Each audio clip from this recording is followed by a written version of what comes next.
Hi everyone, welcome to exam IQ. Exam IQ की इस video देखते हैं जेएसएससी प्रीवियस ईयर सवाल। तो जेएसएससी प्रीवियस ईयर सवाल के अंतर्गत आज के वीडियो में देखेंगे झारखंड दारोगा सेट 5 में झारखंड सेक्शन से पूछे गए सवाल देखेंगे जो जेएसएससी सीजीएल और जेएसएससी के अन्य एग्जाम के लिए महत्वपूर्ण है, क्योंकि प्रीवियस ईयर सवाल जेएसएससी के एग्जाम में रिपीट होते हैं। तो चलिए शुरू करते हैं सेट 5 झारखंड जी के। पहला सवाल है, झारखंड मुक्ति मोर्चा से झारखंड का मुख्यमंत्री इनमें से कौन है? ऑप्शन है आपके हेमंत सोरेन, बाबूलाल मरांडी, रघुवर दास, अर्जुन मुंडा। तो इसका सही आंसर हो जाएगा हेमंत सोरेन। तो झारखंड मुक्ति मोर्चा से झारखंड में कितने मुख्यमंत्री रह चुके हैं? 2 मुख्यमंत्री। कौन कौन? एक शिबू सोरेन है, एक हेमंत सोरेन। तो ऑप्शन के अनुसार हेमंत सोरेन हो जाएगा। और हेमंत सोरेन जो है झारखंड के 11वें मुख्यमंत्री है। अगर बात करें झारखंड में टोटल व्यक्तिवाज मुख्यमंत्रियों की संख्या कितनी है, तो व्यक्तिवाज मुख्यमंत्रियों की संख्या 6 है। और झारखंड में जेएमएम से 2 मुख्यमंत्री रहे हैं और भारतीय जनता पार्टी से बीजेपी से 3 मुख्यमंत्री रहे हैं। तो 3 मुख्यमंत्री कौन कौन रहे हैं भारतीय जनता पार्टी से? झारखंड के पहले मुख्यमंत्री कौन थे? बाबूलाल मरांडी, जो भारतीय जनता पार्टी से संबंधित थे। झारखंड के दूसरे मुख्यमंत्री कौन थे? अर्जुन मुंडा, जो भारतीय जनता पार्टी से संबंधित थे। इसके बाद झारखंड के 10वें मुख्यमंत्री कौन थे? रघुवर दास, जो भारतीय जनता पार्टी से संबंधित थे। और रघुवर दास से एक सवाल क्या पूछा जाता है, झारखंड के पहले गैर आदिवासी मुख्यमंत्री कौन थे? रघुवर दास। और झारखंड में एक निर्दलीय मुख्यमंत्री भी रह चुके हैं, इसका नाम क्या है? मधु कोड़ा। तो झारखंड के एकमात्र निर्दलीय मुख्यमंत्री कौन थे? मधु कोड़ा। लेकिन इसका सही आंसर क्या है? हेमंत सोरेन झारखंड मुक्ति मोर्चा के मुख्यमंत्री रहे हैं। अगला है, निम्न में से कौन झारखंड का सबसे लंबे समय तक मुख्यमंत्री रहा है? तो झारखंड का सबसे लंबे समय तक मुख्यमंत्री कौन रहा है? अगर एक टर्म में बात करें, अगर अगर जोड़ के बात करें तो अर्जुन मुंडा होगा। अगर एक टर्म में बात करें तो रघुवर दास होगा। तो रघुवर दास ने एक टर्म यानी कि 5 साल का कार्यकाल पूरा किया था और अर्जुन मुंडा ने 3 बार झारखंड में मुख्यमंत्री रहे हैं। और अगर इसके दिन जोड़ा जाए तो अर्जुन मुंडा का समय सबसे ज़्यादा है मुख्यमंत्री के काल के रूप में। अगला सवाल देख लेते हैं, तीसरा सवाल, निम्नलिखित में कौन वर्ष 2000 में झारखंड के पहले राज्यपाल के रूप में नियुक्त किया गया था? तो झारखंड के पहले राज्यपाल कौन थे? प्रभात कुमार। तो इसका सही आंसर हो जाएगा प्रभात कुमार झारखंड के पहले राज्यपाल थे। और झारखंड का निर्माण कब हुआ था? 15 नवंबर 2000 ईस्वी को। और झारखंड उच्च न्यायालय के पहले मुख्य न्यायाधीश कौन थे? तो झारखंड उच्च न्यायालय के प्रथम न्यायाधीश कौन थे? इसका आंसर कमेंट करके आपको देना है।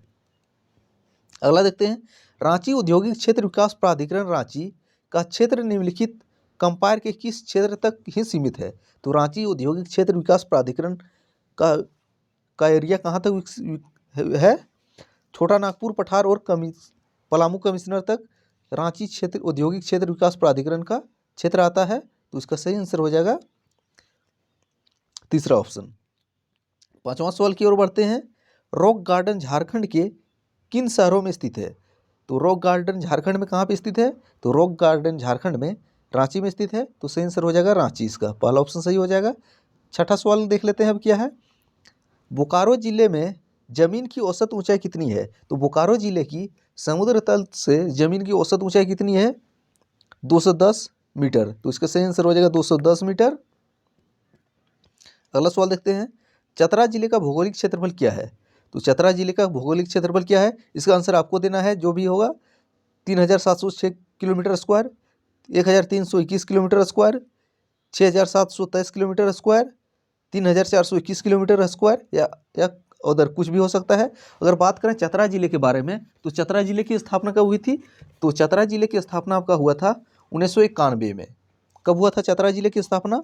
1991 में। और 1991 में झारखंड में 2 अन्य जिला का निर्माण हुआ था चतरा जिले के साथ, एक था बोकारो और एक गढ़वा। बोकारो और गढ़वा जिले का निर्माण कब हुआ था? 1991 में ही। और चतरा का भी 1991 में। तो इसका आंसर देना है, चतरा जिले का कुल भौगोलिक क्षेत्रफल कितना है, कमेंट करके आंसर देना है। अगला सवाल देख लेते हैं, भारत में एकमात्र जगह है जहां ज्योतिर्लिंग और शक्तिपीठ एक साथ हैं। तो भारत में कौन सा ऐसा जगह है जहां पे ज्योतिर्लिंग और शक्तिपीठ एक स्थान पे है? तो इसका सही आंसर हो जाएगा वेदनाथ धाम, वेदनाथ मंदिर। और वेदनाथ मंदिर है कहाँ पे? देवघर में स्थित है। और वेदनाथ मंदिर के निर्माणकर्ता कौन थे? पूरनमल। और पूरनमल किस राजवंश के शासक थे? तो वे गिद्धौर राजवंश के शासक थे। और वेदनाथ धाम में जो ज्योतिर्लिंग स्थित है उसका नाम क्या है? उसे मनोकामना लिंग बोला जाता है। और टोटल भारत में ज्योतिर्लिंगों की संख्या कितनी है? 12। और शक्तिपीठों की संख्या कितनी है? 51 टोटल शक्तिपीठ है और 12 ज्योतिर्लिंग है। अगला सवाल देख लेते हैं, किस साल पूर्वी सिंहभूम जिले का गठन किया गया था? तो पूर्वी सिंहभूम जिले का गठन किस वर्ष किया गया था? तो इसका सही आंसर हो जाएगा 1990 में।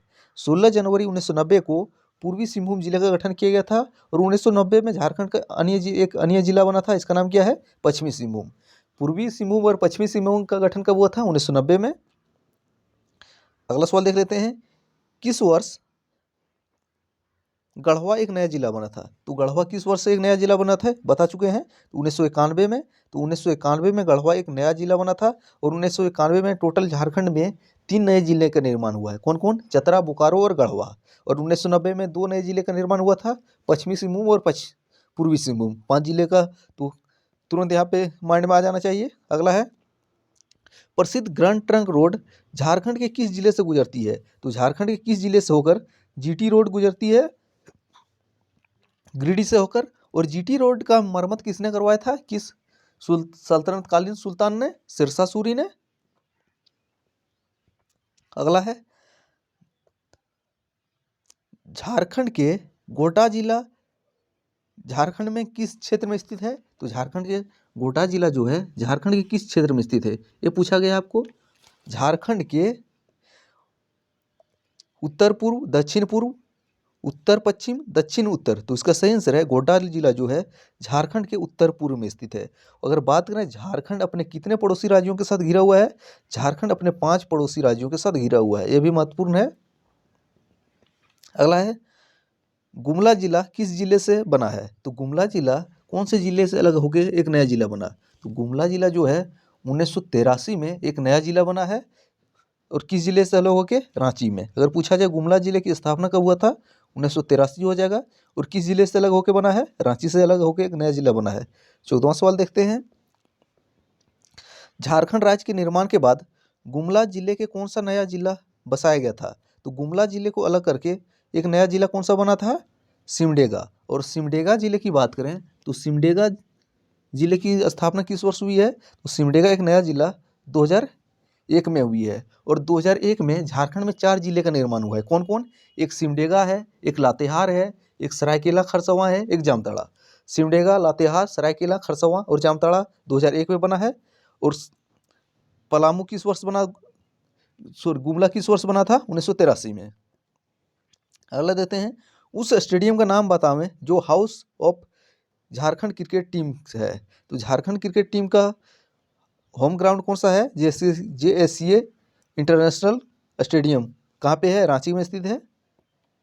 16वां सवाल देख लेते हैं, झारखंड का कौन सा जिला अनुसूचित जातियों में सबसे ज़्यादा है? तो झारखंड का कौन सा जिला है जिसमें अनुसूचित जाति यानी कि शेड्यूल कास्ट यानी कि SC की जनसंख्या सबसे ज़्यादा है? पलामू में। तो सही आंसर हो जाएगा पलामू। अगला देखते हैं, निम्नलिखित में कौन सा जनजातियों के लिए विशेष केंद्रीय सहायता की स्थापना का उद्देश्य है? तो कौन सी जनजाति के लिए काम के लिए जनजातियों के लिए विशेष केंद्रीय सहायता की स्थापना किया गया है? इसका उद्देश्य क्या है? तो इसका उद्देश्य है सामाजिक आर्थिक विकास को बढ़ावा देना। तो सामाजिक विकास को बढ़ाएं, दूसरा ऑप्शन इसका सही हो जाएगा।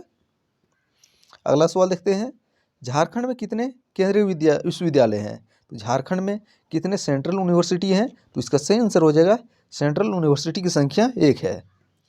19वां सवाल देखते हैं, भारत के कुल लौह अयस्क भंडार के संबंध में झारखंड के लौह अयस्क भंडार का अनुमानित प्रतिशत कितना है? तो इसका सही आंसर हो जाएगा 25.7%। कितना? 25.7% झारखंड में लौह अयस्क का भंडार स्थित है। तो इसका सही आंसर है दूसरा ऑप्शन। अगला देखते हैं, 1857 के विद्रोह में पलामू में अंग्रेजों के विरुद्ध किस कबीलाए ने विद्रोह किया था? कौन सी जनजाति ने पलामू में 1857 में विद्रोह किया था? तो इसका सही आंसर हो जाएगा भोक्ता जनजाति ने। किसने? भोक्ता जनजाति हो जाएगा, यानी कि दूसरा ऑप्शन सही हो जाएगा। 21वां सवाल आप देखते हैं। 21वां सवाल है, झारखंड के छोटा नागपुर क्षेत्र में लोकगीत का ज्ञात संगीत क्या है? तो झारखंड के छोटा नागपुर में कौन कौन सा संगीत चलता है? ऑप्शन के अनुसार डोमकच चलता है, झूमर चलता है, डईधरा चलता है, विवाह चलता है, अंगनाई चलता है। तो पांचों चलता है। तो ऑप्शन क्या हो जाएगा? तीसरा, 1 और 2 दोनों। तो दूसरा इसका ऑप्शन हो जाएगा तीसरा ऑप्शन सही है, 1 और 2 दोनों। 22वां सवाल देख लेते हैं। झारखंड में शुष्क क्षेत्र में खेती मुख्य रूप से है, तो किस प्रकार की खेती की जाती है? सूखी भूमि की खेती की जाती है शुष्क क्षेत्र में, तो इसका सही आंसर हो जाएगा पहला ऑप्शन, सूखी भूमि की खेती। अगला देखते हैं, झारखंड के आदिवासी गांवों में हॉकर का काम क्या है? तो झारखंड के आदिवासी गांवों में हॉकर का मुख्य काम क्या है? तो हॉकर का मुख्य काम है जानकारी को प्रचार देने के लिए। अगर किसी भी जानकारी को गांव में फैलाना है तो इसका काम किसका काम रहता है? हॉकर का काम रहता है। तो इसका सही आंसर हो जाएगा आपका तीसरा ऑप्शन इसका। 24वां सवाल अब देखते हैं। पलामू में कौन सी तेल बीज अधिकतम मात्रा में उत्पादित होती है? तो कौन सा तिलहन का उत्पादन पलामू में सबसे ज़्यादा होता है? तो इसका सही आंसर हो जाएगा तिल का। तो तिल का सर्वाधिक उत्पादन झारखंड में कहाँ पे होता है? पलामू में। तो सही आंसर हो जाएगा तिल, दूसरा ऑप्शन। 25वां सवाल देखते हैं। एकीकृत जनजातीय विकास परियोजना कहलाता है, तो एकीकृत जनजातीय विकास परियोजना जो होता है मेसो प्रोजेक्ट कहलाता है। तो इसका सही आंसर रह जाएगा पहला। अगला सवाल देखते हैं। ओंदी गीत को किसके अवसर पर गाया जाता है? तो ओंदी गीत को किस अवसर पर गाया जाता है? तो ओंदी गीत को शादी के अवसर पर गाया जाता है। तो इसका सही आंसर हो जाएगा शादी। तो ऑप्शन मैच क्या होगा? सेकंड। 27वां सवाल अब देखते हैं। मुंडा शासन में क्या रखते हैं? तो मुंडा जनजाति के लोग शासन में क्या रखते हैं? उनके पूर्वजों की हड्डियाँ। तो मुंडा जनजाति अपने पूर्वजों की हड्डियाँ कहाँ पे रखते हैं? शासन में। तो उसका सही आंसर हो जाएगा तीसरा। 28वां सवाल देख लेते हैं। अंग्रेजों के विरुद्ध 1831 के विद्रोह में किस जनजाति का उत्तराधिकारी शामिल था? तो 1831 में जो अंग्रेजों के विरुद्ध खिलाफ विद्रोह हुआ था, इसमें कौन से जनजातियों ने शामिल लिया था? तो मुंडा और हो दोनों जनजातियों ने शामिल लिया था, 1 और 2, यानी कि ऑप्शन हो जाएगा तीसरा, ऑल ऑफ दीज। इस सेट का 29वां सवाल देख लेते हैं क्या है। टिस्को को निम्नलिखित खानों में से किस से लो एस की आपूर्ति होती है? तो टिस्को की लो एस की आपूर्ति कहाँ से होती है? तो नोवा मुंडी के खान से। तो एशिया में सबसे बड़ी लोहे की खान कौन सी है? नोवा मुंडी की खान। वहीं से टिस्को को लो एस की आपूर्ति होती है। तो इस सेट में झारखंड जीके से आखिरी सवाल देखते हैं। निम्नलिखित में कौन से धर्म के लोग तीर्थयात्रियों के रूप में पार्श्वनाथ पहाड़ी पर आते हैं? तो पार्श्वनाथ पहाड़ी किस धर्म का प्रमुख तीर्थ स्थल है? जैन धर्म का। और पार्श्वनाथ पहाड़ी झारखंड के किस जिले में स्थित है? तो झारखंड के गिरिडीह जिले में स्थित है। और पार्श्वनाथ पहाड़ी झारखंड की सबसे ऊंची चोटी है। इसकी ऊंचाई कितनी है? 1365 मीटर।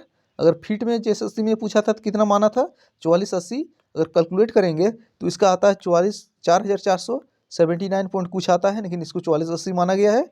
तो ये थे झारखंड जीके से सेट 5 में पूछा गया सवाल। Thanks for watching. मिलते हैं अगले वीडियो में, तब तो पुराना वीडियो देखते रहिए।